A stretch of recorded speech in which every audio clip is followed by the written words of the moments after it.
OK， 咁今期嘅話咧，Jacky 都係帶大家嚟大亞灣西區啊，睇一個屋苑啦。咁呢個屋苑嘅話咧，就叫朗斯路園嘅，可以睇到我哋呢個設計係全部係板樓設計嚇，即係採光各方面咧係照住嗰啲比較高標準嘅一啲豪宅去設計去做嘅。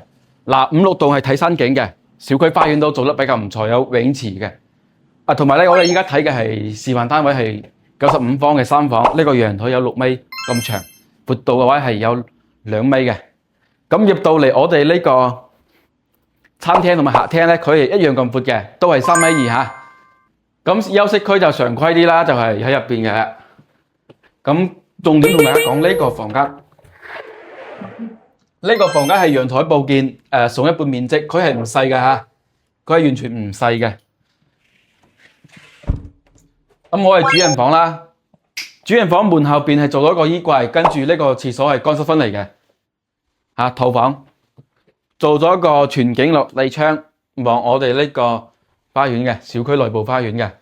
OK， 咁隔離嘅話仲有一個係4房嚇，咁4房嘅話咧係南北通嘅一個戶型，陽台都比較大嚇。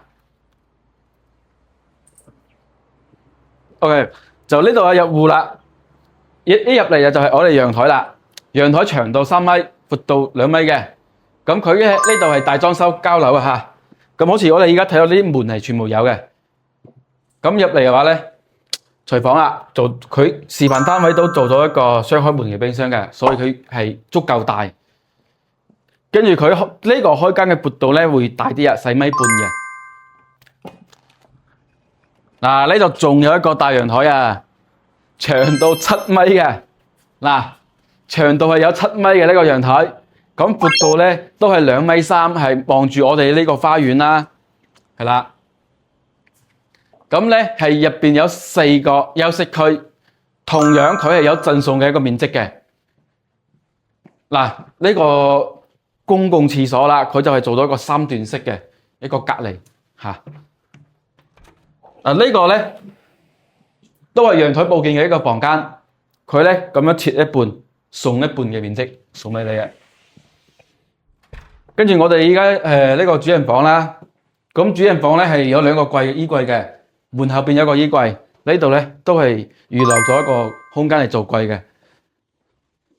嗱，都係做咗一個全景落地睇下花園，係啦，佢嘅層高係有3.2米嘅嚇，佢層高係有3.2米嘅嚇。咁呢個樓盤嘅話咧，如果有想了解嘅朋友仔啊，嗱可以後台滴滴我，或者評論區留言，係嘛？我同大家再詳細講下呢個樓盤嘅其他資訊啦。OK， 咁期到呢度，記得關注我喎，拜拜。